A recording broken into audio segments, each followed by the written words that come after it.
నువ్వా? ఏంటే ఏమైంది నీకు? అయ్యో మావయ్య గట్టిగా అరవద్దు మావయ్య, అమ్మ నాకు తెలిసిపోతుంది మావయ్య. ఏంటి తెలిసిపోయేది? మావయ్య మావయ్య మరి గుండె ధైర్యం తెచ్చుకో. అబ్బా భయపెట్టుకుంటా, ఏం జరిగిందో చెప్పు. నాకు 3 నెలల నుంచి రాత్రి 7 గంటల తర్వాత కళ్ళు కనిపించట్లేదు మావయ్య. రేచీకట గీత, ఇప్పుడు ఏం చెయ్యాలి? నాకేం అర్థం కావట్లేదు. ఈ విషయం వెంటనే అక్కా బావకు చెప్పాలి. మావయ్య అమ్మ నాన్నకి ఈ విషయం తెలిస్తే తట్టుకోలేరు మావయ్య. ఎంత ఖర్చైనా సరే బావతో చెప్పి పెద్ద డాక్టర్ కు చూపించి నీ కళ్ళు వచ్చేలా చూస్తాను.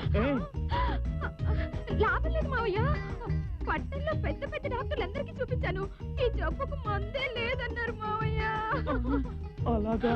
అయ్యో ఎంత కష్టం వచ్చి పడిందే నీకు. ఇప్పుడు ఎలారా దేవుడా? మావయ్య నాకు ఈ రోగం వచ్చింది కదా, నన్ను ఇలా ఎవరైనా పెళ్లి చేసుకుంటారా మావయ్య? ఎందుకు చేసుకోరు? నువ్వు అను, రేపు ఈ పాటికి మన ఇంటి ముందు పెద్ద పెద్ద జమీందారులే క్యూలో నిలబెడతానా? వీటన్నిటికంటే ఎంచక్క నువ్వే నన్ను పెళ్లి చేసుకోవచ్చుగా. నేనా? ఎలా కుదురుద్ది?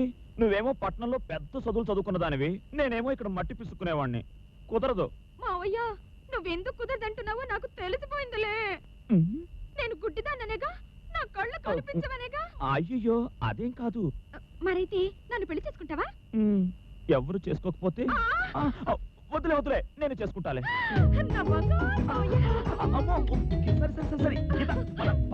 పడుకుందు గారి పద.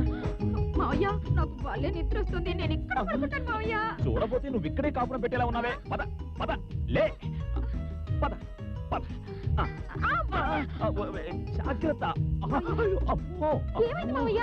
ఏం లేదు ఏం లేదులే, 7 కోట్లవాడా. ఎలాగైనా మా గీతకు రేచీకటి పోయేలా చూడు స్వామి. రా రా, జాగ్రత్త.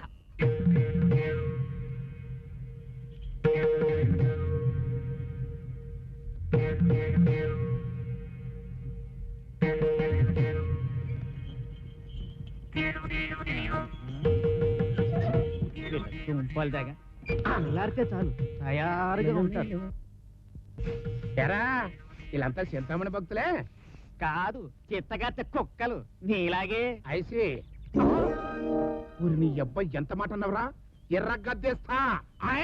పాడుతూ పాడుతూ పని చేస్తుంటే కలుపు సలుపే ఉన్నది, ఇద్దరమొకటై చేయి కలిపితే ఎదురేమున్నది, మనకు దిగులేమున్నది. ఇదిగో బాబు, ఇక్కడ పిల్ల జమీందారని ఒకడు ఉండాలి, ఏమైపోయాడు? పూనా పోయాడు. ఈ గొంతు ఈ పర్సనాలిటీ ఎక్కడో ఎన్నట్టుగా చూసినట్టుగా ఉంది. అమ్మో ఇంకా నేను గుర్తుపట్టలేదు, బతికిపోయాను. నమస్తే. నమస్తే. నువ్వు పిల్ల జమీందారివి. ఎలా గుర్తుపట్టావన్నా? నువ్వు స్టైల్ చూసి గుర్తుపట్టానన్నా. నీ అబ్బా తారు డబ్బా మీద తాటికాయ బోర్లిచ్చినట్టుగా నీ బాడీ, నాటు పంది నడుస్తున్నట్టుగా తమ నడక చూసి నేను గుర్తుపట్టలేకపోవటం. నువ్వు ఒక పిల్ల జమీందారివి. అన్నా నా మాట నమ్మన్నా, తాతల నాటి ఇల్లు, 7 ఎకరాల పొలం అంతా చింతమనికి రాసిచ్చేసి ఇదిగో ఇప్పుడు ఇలా అయిపోయాను. నిజంగానే నేను పిల్ల జమీందారునన్నా. పాకి దొడ్లో ప్లాస్టిక్ డబ్బాలు ఎత్తుకుపోయే ఫేసు ఈడును ఈడు పిల్ల జమీందారు ఏంటంటే? ఎవరితోటన్నా మాట్లాడుతున్నావు? ప్రజలకి నీ ప్రతిభ గురించి చెప్తున్నాలే. ప్రజలా ఏరే అంతే తెలుస్తుందా?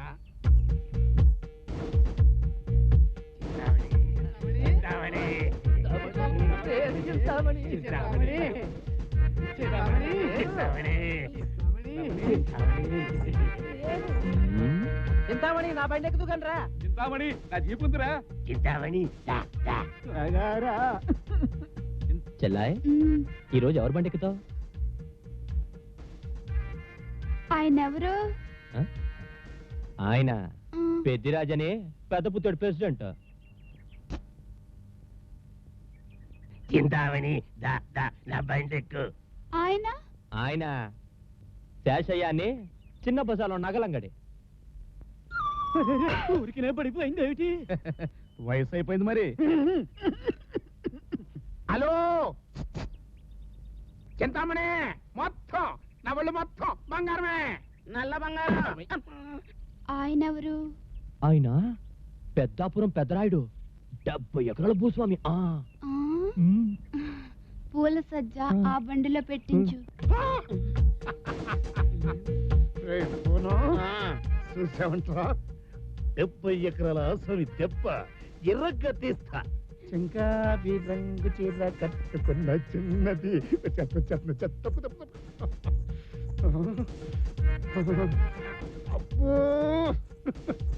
బండి ఎక్కేదలాగా. ఇలాగా ఆ.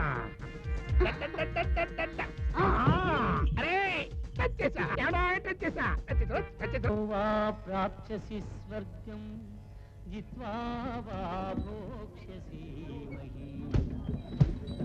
మహీ. కూడా వచ్చేసినావు అబ్బా అబ్బా అబ్బా దిగు ఆ.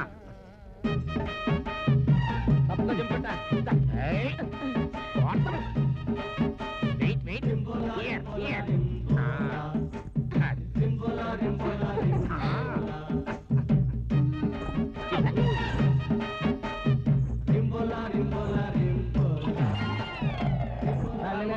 బాబా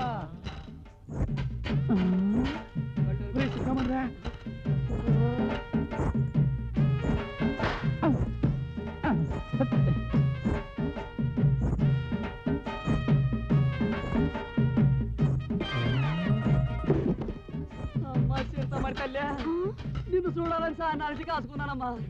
ఇన్నాళ్ళకి నా మీద అయిపోయి తల్లి, నా జన్మదాన్యం అయిపోయిందమ్మా. అమ్మా చింతమనే బాబు ధర్మసేన బాబు బాబు